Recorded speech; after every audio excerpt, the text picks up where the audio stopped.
नमस्कार दोस्तों, स्वागत है आप सभी का हमारे इस चैनल द अंशु वॉइस पर। दोस्तों, अगर आप भी अपनी लाइफ में कुछ नया सीखने की चाह रखते हैं तो इस चैनल को अभी सब्सक्राइब कर लें। दोस्तों, जैसा कि हम सब जानते हैं, नवरात्रि का त्योहार पूरे भारत भर में बड़े उमंग और श्रद्धा के साथ मनाया जाता है और इन 9 दिनों में भक्तजन पूरी श्रद्धा से मां दुर्गा की भक्ति करते हैं और व्रत भी करते हैं। तो दोस्तों, इन 9 दिनों में जाने अनजाने या कम ज्ञान के चलते कई गलतियां भी हो जाती हैं। तो इस बार ये गलतियां दोबारा ना हो, इसके लिए आज यह वीडियो लेकर आए हैं। दोस्तों, 2023 में इस साल मां दुर्गा हाथी पर सवार होकर पृथ्वी लोक में पधारेंगी। शास्त्रों में वर्णित है कि तथा मान्यताओं के अनुसार यदि शारदीय नवरात्रि पर यदि माता दुर्गा का आगमन उनके वाहन से यहाँ पर नहीं बल्कि हाथी पर होगा, तो मान्यता है कि माता दुर्गा का हाथी पर सवार होकर आना बहुत ही शुभ और कल्याणकारी माना जाता है। जीवन सुखमय हो जाता है, भक्ति का लाभ भक्तजनों को मिलता है। दोस्तों, इस बार नवरात्रि पूरे 9 दिनों तक मनाई जाएगी, ना एक भी दिन काम ना ज्यादा, पूरे 9 दिनों तक मनाई जाएगी। मां शेरों वाली की खास रूप से पूजा आराधना की जाएगी। शारदीय नवरात्रि का महापर्व भी इस बार 2023 में 15 अक्टूबर दिन रविवार से शुरू होकर 23 अक्टूबर सोमवार के दिन समाप्त होंगे। ऐसे में इन शारदीय नवरात्रि पर माता दुर्गा की कृपा पाने के कलश स्थापना का शुभ मुहूर्त है। 15 अक्टूबर को दिन में 11 से दोपहर 12:30 तक कलश स्थापना का शुभ मुहूर्त रहेगा। दोस्तों, नवरात्रि में क्या नहीं खाना चाहिए और कौन सा फल खाना आवश्यक है और क्या नहीं पीना चाहिए, आज हम विस्तार से आपको बताएंगे। तो दोस्तों, गुरु जी से सुनते हैं कि वो क्या कहते हैं इसके बारे में। तो आइए दोस्तों जानते हैं।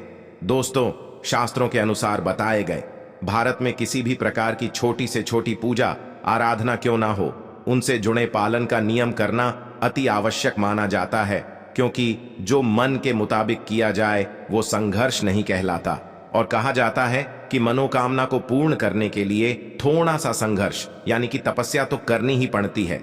इसीलिए ऐसी मान्यता है कि भारत को पूर्ण विधि विधान से किया जाना चाहिए, तब आपको व्रत का पूर्ण लाभ फल मिलता है, आपकी सभी मनोकामना पूर्ण हो जाती है।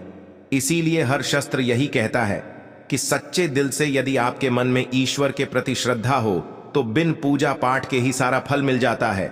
और यदि मन में इस बार के प्रति शंका हो तो उस मनुष्य को कई जन्मों तक सुख नहीं मिलता।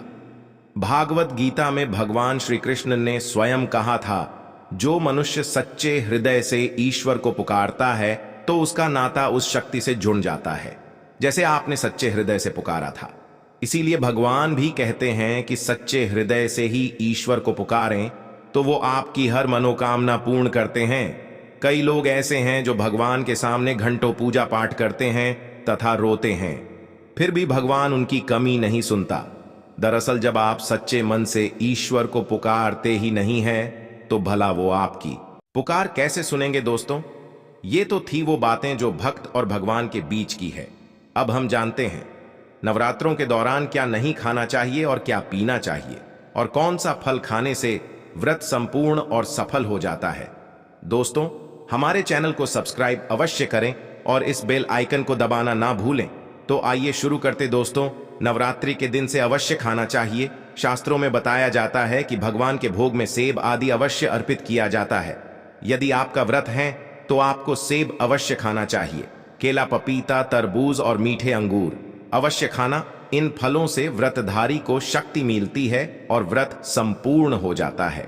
शास्त्रों में बताया जाता है कि नवरात्रों के दिनों में सीताफल अवश्य खाना चाहिए। सीताफल खाने से 10 ऐसी बीमारियां हैं जो खत्म हो जाती है। माना जाता है कि नवरात्रों के दिनों में सीताफल का घर में प्रवेश होना बड़ा ही शुभ माना गया है। सीताफल खाने से नवरात्रि का व्रत सफल हो जाता है, क्योंकि इसमें माता सीता का आशीर्वाद मिला हुआ होता है। नवरात्रि के दौरान इसे जो भी खाता है उसे दुखों का सामना नहीं करना पड़ता। सीताफल आपको अवश्य खाना चाहिए दोस्त। और नवरात्रों में व्रतधारी को डब्बा बंद लस्सी, डिब्बा बंद जूस नहीं पीना चाहिए। उसमें कई केमिकल मिले होते हैं जिसके कारण आपका व्रत टूट सकता है। जब भी आप फलों का जूस पिएं तो याद रखें उसमें नमक न डालें, नहीं तो ब्लड टूट जाएगा। साथ ही साथ जूस में बर्फ भी नहीं डालना चाहिए। फल का सादा जूस पीने से व्रत सफल होता है। दोस्तों, नवरात्रि के दौरान सिंघाड़े का आटा या कुट्टू का आटा खाने से पहले ये देख ले कि आटा पुराना नहीं होना चाहिए, क्योंकि पुराने आटे में कीड़े वगैरह पड़ जाती है, जिसके कारण आपका व्रत टूट सकता है। क्योंकि ये छोटे छोटे कीड़े हमें दिखाई नहीं देते और आपके मुंह तक पहुंच जाते हैं। ऐसा आटा खाना मतलब कीड़े मकोड़ों का मांस खाने के बराबर माना गया है। दोस्तों, नवरात्रि के आप शाम के समय खाने में दही ले सकते हैं, आलू वगैरह खा सकते हैं, साबूदाने की टिकिया बनाकर खा सकती हैं, साबूदाने के और आलू के पापड़ भी खा सकते हैं। कई सब्जियां तो ऐसी हैं जो नवरात्र के दौरान भोजन में शामिल कर सकते हैं। इससे आपको एनर्जी मिले, घी और भारत सफल हो जाएगा। नवरात्र के दौरान आप दूध पी सकते हैं जो आपको ताकत देगा। चाय वगैरह भी पी सकते हैं, लेकिन याद रहे उसमें नमक न डालें। एक बात का ध्यान रहे, व्रतधारी को पेट भर खाना यानी गले तक भोजन नहीं करना चाहिए, नहीं तो व्रत रखने का कोई भी फायदा नहीं होगा।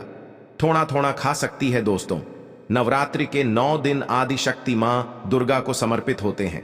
नवरात्रि के 9 दिन माता रानी के 9 अलग अलग स्वरूपों का पूजन किया जाता है। नवरात्रि के 9 दिनों में माता रानी को अलग अलग स्वरूप के हिसाब से अलग अलग पुष्प, अलग अलग भोग अर्पित जाते हैं। लेकिन क्या आप जानते हैं, कुछ ऐसी वस्तु है जिन्हें नवरात्रि के दौरान भूलकर भी माता रानी को अर्पित नहीं करना चाहिए। यदि इन वस्तुओं को आप गलती से भी माता रानी को अर्पित कर देते हैं तो आपको व्रत और पूजन का पूर्ण लाभ नहीं होगा। इसीलिए माता रानी की कृपा प्राप्त करने के लिए आपको यह जानना अति आवश्यक है कि वो कौन सी ऐसी वस्तु है जो माता रानी के पूजन में भूलकर भी इस्तेमाल नहीं चाहिए। तो आइए मां का जयकारा लगाते हुए वीडियो को शुरू करते हैं। दोस्तों, नंबर 1, नवरात्रि के दौरान शादीशुदा महिलाओं को सफेद कपड़े पहनकर पूजा पाठ नहीं करना चाहिए। साथ ही साथ काले कपड़े भी नहीं पहनना चाहिए, जिससे पूजा व्रत आदि खंडित हो जाती है। माता की चौकी जब आप लगाए तो उसके नीचे कागज नहीं लगाना चाहिए। माता की चौकी सदैव लाल कपड़ा बिछाकर ही बनाना चाहिए। सदैव याद रहे कि इन 9 दिनों तक व्रतधारी को अपना आसन मां की चौकी के आगे ही लगाना चाहिए और वहीं पर आपको सोना चाहिए। मंदिर को नवरात्रों के दौरान अकेला नहीं छोड़ा जाता, बहुत ही अशुभ माना जाता है। इससे दुर्गा माता नाराज हो जाती है और सदैव के लिए चली जाती है। दोस्तों, नंबर 2, नारियल हिंदू धर्म में नारियल को समृद्धि, धन, श्रद्धा और सम्मान का सूचक माना जाता है। नारियल को श्रीफल भी कहा जाता है, को सुख समृद्धि में वृद्धि करने वाला माना जाता है। नारियल का हर मांगलिक कार्य में खास महत्व होता है। जैसे कि आप सभी जानते हैं कि माता रानी के कई मंदिरों में नारियल से बलि भी दी जाती है और माता रानी के पूजन में नारियल का इस्तेमाल हम सभी करते हैं। खासकर कलश की स्थापना नारियल रखकर ही की जाती है। माता रानी के पूजन में हम नारियल इस्तेमाल करते समय कुछ गलतियां कर बैठती हैं। दोस्तों, नारियल कई प्रकार के होते हैं, एक हरा, दूसरा सूखा, जिसके अंदर पानी होता है। जिस नारियल के अंदर पानी होता है, माता रानी के पूजन में सदैव पानी वाला और जटा वाला नारियल ही इस्तेमाल करें। नारियल का पूर्ण होना चाहिए। नारियल चटका हुआ या टूटा हुआ नहीं होना चाहिए, क्योंकि साबुत नारियल ही पूर्ण और पवित्रता का प्रतीक होता है।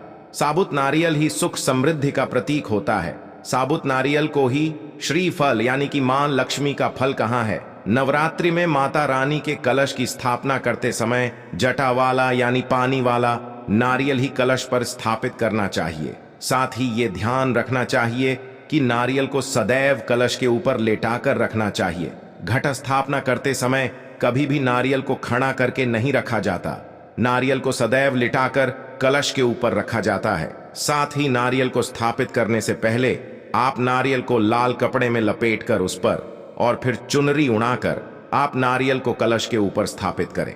शास्त्रों के अनुसार कलश के ऊपर जब सही तरीके से नारियल रखा जाता है और सही प्रकार का नारियल रखा जाता है, तभी ही व्रत और पूजन का पूर्ण फल प्राप्त होता है।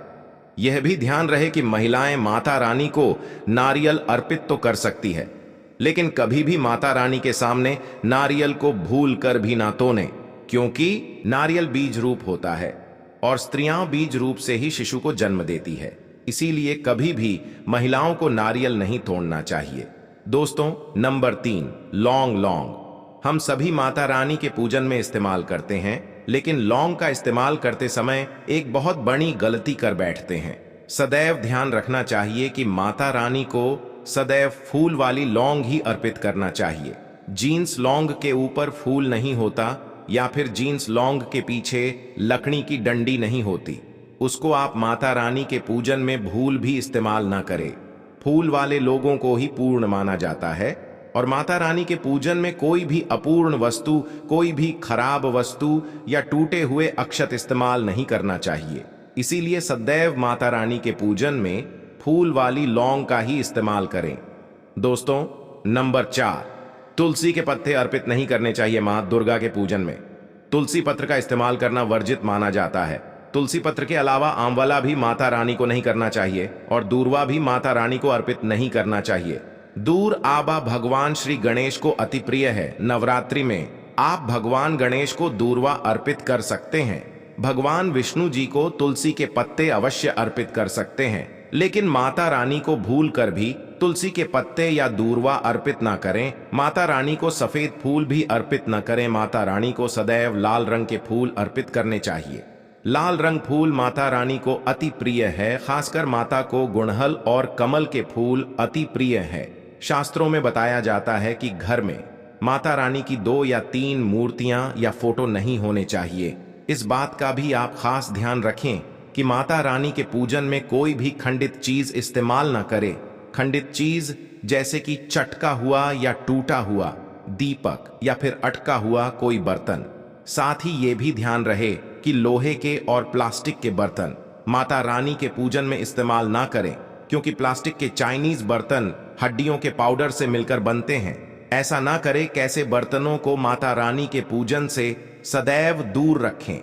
माता रानी को जो पुष्प अर्पित कर रही है उन्हें सुनेंगे नहीं सुनेंगे हुए फूल या गिरे हुए फूल या फिर मुरझाए हुए फूल माता को अर्पित ना करें। तो यह थी नवरात्रि से जुड़ी कुछ खास जानकारी। आशा है कि आज की इस प्रस्तुति में बताई गई जानकारी आपको अच्छे से समझ आ गई होगी। वीडियो अच्छा लगा हो तो एक लाइक अवश्य कर दें। धन्यवाद वीडियो के अंत तक बने रहने के लिए।